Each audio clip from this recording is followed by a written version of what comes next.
अभी अभी पहलवान बेटियों का ही जिक्र हो रहा था और दिल्ली से आई एक तस्वीर ऐसी ही एक पहलवान बेटी की जिसने हरियाणा की सियासत में नई चर्चा शुरू कर दी। ये तस्वीर है राहुल, विनेश फोगट और बजरंग पुनिया की एक साथ। उनकी आज मुलाकात थी।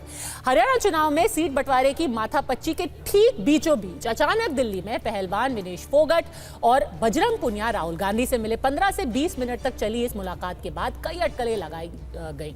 अटकलें ये थी कि विनेश और बजरंग कांग्रेस के टिकट से चुनाव लड़ सकते हैं। हालांकि कांग्रेस की तरफ से ऐसा कोई आधिकारिक बयान फिलहाल नहीं आया है। आज जो तस्वीर आई और उस पर जो अटकलें लगाई जा रही हैं उन्हें पुख्ता करती एक और तस्वीर आप देखिए। बाईं तरफ आज राहुल से विनेश और बजरंग की मुलाकात वाली तस्वीर है, तो दाहिनी ओर 17 अगस्त की वो तस्वीरें हैं जब विनेश फोगट ओलंपिक खेलकर वापस भारत लौटी थी और बड़े ही भव्य तरीके से उनका स्वागत करने एयरपोर्ट पर कौन पहुंचे थे? कांग्रेस के सांसद दीपेंद्र हुड्डा। कांग्रेस सूत्र बताते हैं कि हरियाणा में चुनाव लड़ने के लिए विनेश फोगट और बजरंग पुनिया को सीट भी ऑफर की गई है। विनेश को 3 सीटों का ऑप्शन दिया गया है, चरखी दादरी, बाधरा और जुलाना। तो वहीं बजरंग पुनिया को बहादुरगढ़ और भिवानी की सीट ऑफर की गई है। तो एक तरफ है विनेश वाला फैक्टर और दूसरी तरफ गठबंधन की भी चर्चाएं चल रही हैं। आम आदमी पार्टी और कांग्रेस का गठबंधन हो सकता है हरियाणा चुनाव के लिए। तो क्या यही विनिंग फॉर्मूला यानी कि जीत का मंत्र हो सकता है? एक तरफ पहलवान बेटी और दूसरी तरफ आपके साथ गठबंधन। सीधे चर्चा में चलते हैं। हमारे साथ सिद्धार्थ यादव स्पोक्स पर्सन हैं, भारतीय जनता पार्टी के जुड़ गए हैं। करण वर्मा हमारे साथ बने हुए हैं और स्वाति सिंह मलिक भी। सिद्धार्थ यादव, आप ही बता दीजिए, V factor, V for Vinesh, V for victory, Congress के हाथ मजबूत करेंगी क्या विनेश? और भाजपा कैसे फिर उनसे दंगल करेगी? देखिए पद्मजा, मैं मानता हूं कि चुनाव इन सब विषयों से इतर होकर के है। कांग्रेस पार्टी एक प्रयास में ज़रूर है कि कहीं ना कहीं से औरों के कंधों पर बंदूकें रखकर वो चलाने का प्रयास करें और जो साख कांग्रेस पार्टी हरियाणा के अंदर खो चुकी है, जो विश्वास जनता के बीच से वो अपना खो चुकी है, वो उसको अन्य अन्य माध्यमों से वापस जुटाने का प्रयास कर रहे हैं। पर मैं मानता हूं कि एक विफल प्रयास होने जा रहा है।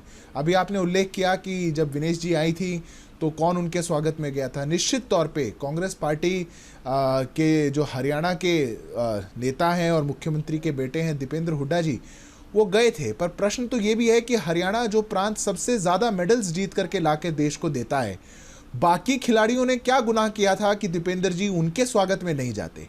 बाकी खिलाड़ियों ने क्या ऐसा गलत किया कि दीपेंद्र जी उनको स्वागत योग्य नहीं मानते? बाकी खिलाड़ियों में वो क्या कमी रह गई थी कि दीपेंद्र जी को लगा कि मैं इनका रोड शो ना करूं? ये भी प्रश्न हरियाणा की जनता उनसे पूछती है और जब इन प्रश्नों को पूछा जाता है तो जो उनकी राजनीति है वो एक्सपोज होकर के आती है। पद्मजा जी, हरियाणा एक ऐसा प्रदेश है जो कि देश में जवान भी सबसे ज्यादा देता है, खिलाड़ी भी सबसे ज्यादा देता है। मुझे लगता है आप थोड़ा सा अनफेयर हो रहे हैं। कांग्रेस को कह रहे हैं कि उनकी गिरती साख है, वो 5 सीटें आपसे झटक ली उन्होंने अभी जो लोकसभा चुनाव हुए थे। और उसका अगर असेंबली कन्वर्जन किया जाए तो मैं कहीं पढ़ रही थी कि अगर उसको कन्वर्ट किया जाए कि कितनी असेंबली की सीट्स आती हैं, 46 सीटें असेंबली में कांग्रेस जीतती अगर कन्वर्जन किया जाए और आप सिर्फ 44 ही जीतते। तो उनकी साख गिरी तो नहीं है हरियाणा में, ये तो हमें आंकड़े बता रहे हैं। पर खैर, क्यों आपने खिलाड़ी को राजनीति में घसीट लिया? स्वाति मलिक, पहले आपने कहा कि हम पहलवान। ठीक है, आप 30 सेकंड में क्लैरिफाई कर दीजिए, फिर मैं स्वाति मलिक के पास जाऊंगी। हाँ, मैं इसको थोड़ा सा करेक्ट कर देता हूं। पहली बात तो ये एक झूठा नैरेटिव थोड़ा सा चल रहा है सोशल मीडिया पर। मैं आपको सही आंकड़ा बता देता हूं। जो लोकसभा का परिणाम आया उसमें 44 में भाजपा जीती थी और 42 में ये लोग आगे रहे हैं। ये जो 46 का आंकड़ा है, ये लोग अपने से स्वयं इसको कांग्रेस पार्टी खुद की पीठ थपथपाने के लिए ऐसा करती है, ऐसा बिल्कुल भी नहीं है। रही बात जो पिछले चुनाव थे, वहां भी हमको देखना चाहिए। कांग्रेस पार्टी 31 सीट जीत करके आई थी और 27 सीटों पर कांग्रेस पार्टी की जमानत जब्त हुई थी। बहुत से क्षेत्र हरियाणा के ऐसे हैं जहां कांग्रेस पार्टी को आज भी अपना कैंडिडेट नहीं मिल रहा है। वो ये तक नहीं सोच पा रहे हैं कि हम वहां पे उतारें किसको।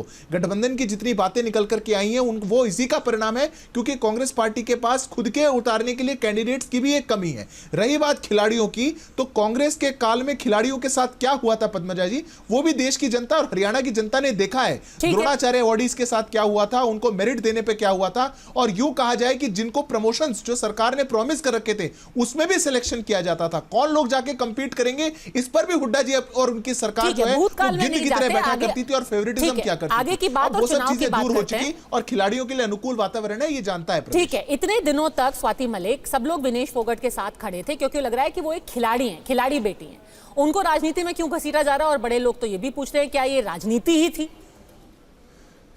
संजय, अगर आपको याद हो तो जो इनका प्रदर्शन शुरू हुआ था वो जनवरी 2023 में हुआ।